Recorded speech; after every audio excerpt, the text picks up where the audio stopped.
Berikan aku cinta, chapter pertama, Om tersayang. Buka bajumu. Tuh. Hah? Apa? Lola terperanjat kaget, tak menyangka apa yang baru saja didengarnya terlontar dari pria di hadapannya. Kau sudah dengar apa yang aku katakan? Apa belum jelas perintahku?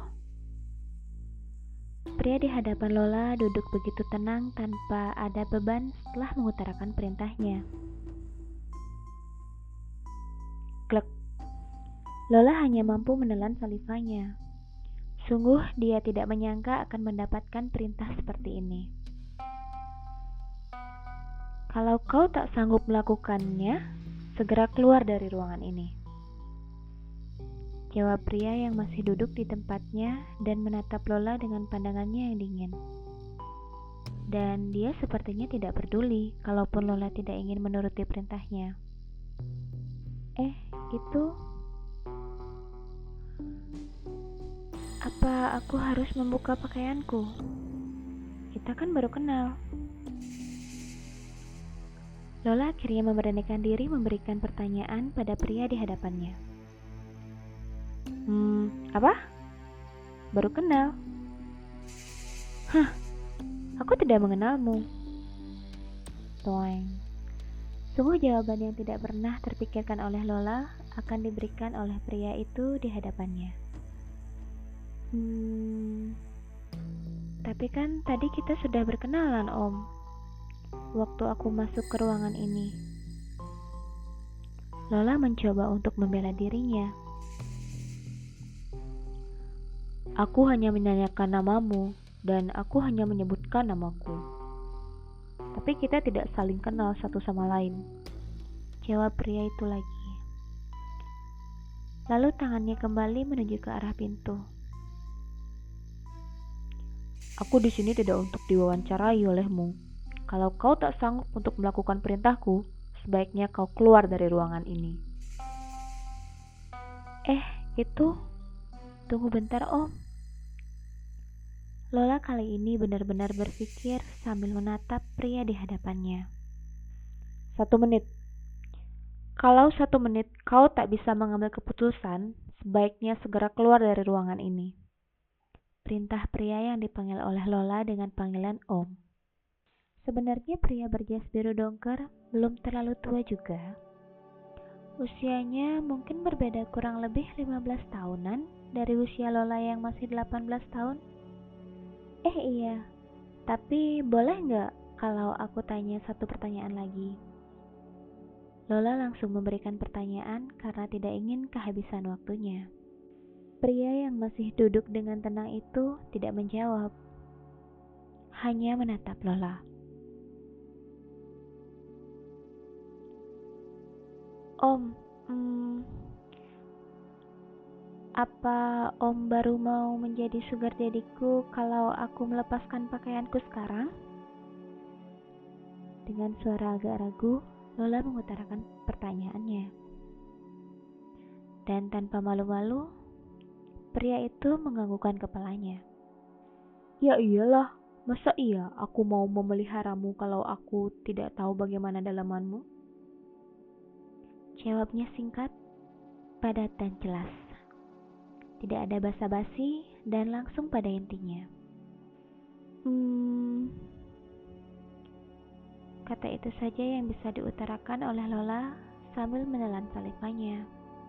Mencoba berpikir cepat, apa yang bisa dilakukan olehnya? Apa yang harus aku lakukan sekarang? Apa memang begini cara pemilihannya agar dia mau menjadi sugar daddy-ku? Aku sudah terlanjur sampai di sini. Dan aku tidak bisa menyerah sekarang. Gumam Lola di dalam hatinya mencoba meyakinkan dirinya sendiri untuk melakukan apa yang diminta oleh pria yang ada di hadapannya. Om Broto sangat menyayangiku. Dia gak segan-segan ngasih aku semua yang aku butuhkan. Bahkan dia gak perhitungan. Jauh banget dibandingkan papa aku yang selalu hitung-hitungan.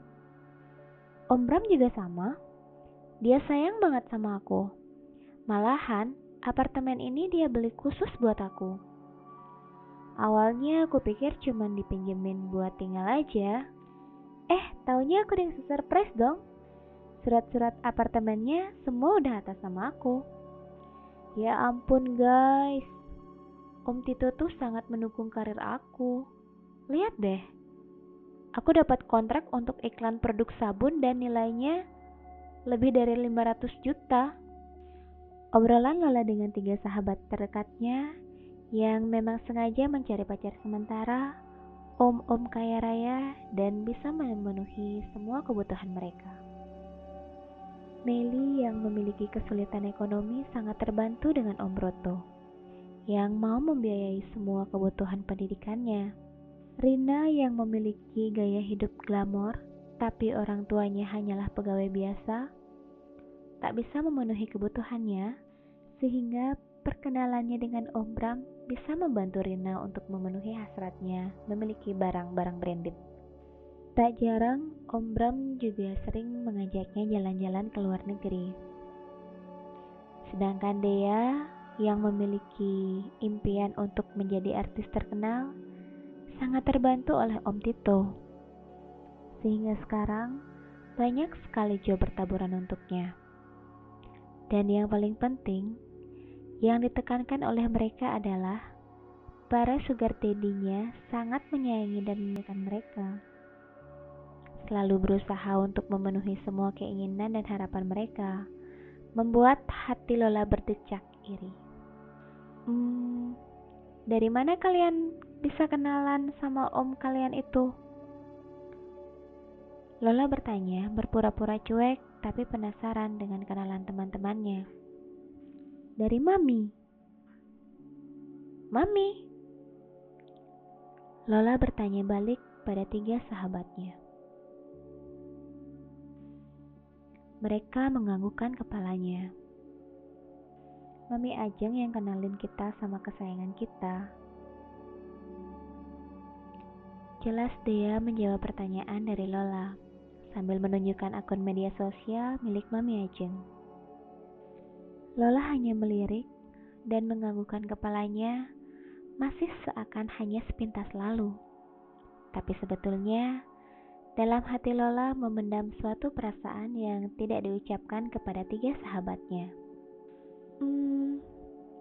Apa kalian yakin kalau sama om-om kalian itu dia lebih sayang dan perhatian dibandingkan kalau kita pacaran sama yang seumuran? Lola nyeletuk tapi berusaha untuk tidak terlihat serius, dan matanya masih menatap ke buku yang sedang dipegangnya. Ya iyalah, kalau pacaran sama seumuran, kamu bisa dapat apa Lola? Paling cuma dapat kata cinta doang. Kalau sama om-om itu, selain dapat kata cinta, juga bisa dapat semua yang kamu inginkan. Apa mereka bisa kasih kita kasih sayang juga? Lola bertanya menyelidik. Iyalah, Meli menjawab cepat. Bukan cuma kasih sayang doang, semuanya. Rina menimpali. Pokoknya kalau om kesayangan udah sayang banget sama kamu, maka kamu bisa dapat apa aja Lola. Bukan cuma kasih sayang, mungkin kalau mereka sanggup bisa memberikan dunia padamu. Celetuk Dea penuh penekanan di wajah dan suaranya. Seriusan? Lola menaruh bukunya dan menatap ketiga sahabatnya. Sangat tertarik. Mereka bertiga menganggukkan kepalanya. Glek.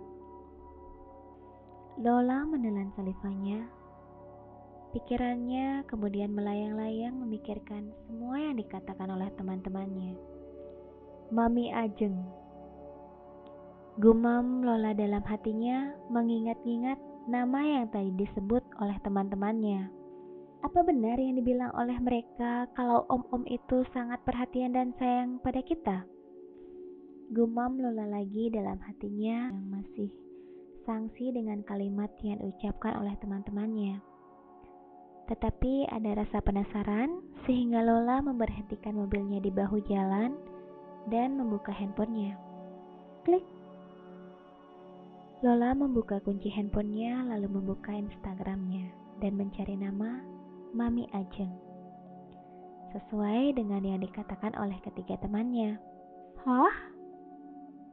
Semua foto-foto Instagramnya cuma berisi cewek-cewek seksi.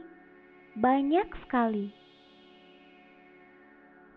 Celetuk Lola bicara sendiri di dalam mobilnya. Dan untuk 10 menit pertama, Lola hanya men-scroll Instagram Mami Ajeng. Kepo. Lalu 5 menit setelahnya, Lola hanya melihat kontak yang ada di Instagram untuk menghubungi Mami Ajeng. Ada ragu awalnya, tapi hatinya semakin memaksa tangan Lola untuk menghubunginya. Waktumu sudah habis, silahkan keluar. Perintah pria yang ada di hadapan Lola. 1 menit, Lola hanya sempat memikirkan awal mula dia berada di ruangan tempatnya berada sekarang. Itu membuat Lola lupa kalau saat ini ada orang yang sedang menunggunya, menentukan keputusan. Tunggu Om.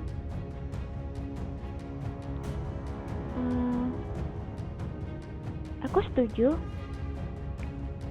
Aku akan buka sekarang. Sampai jumpa di video berikutnya. Pastikan subscribe dan nyalakan lonceng notifikasi agar tidak ketinggalan episode berikutnya ya. Terima kasih.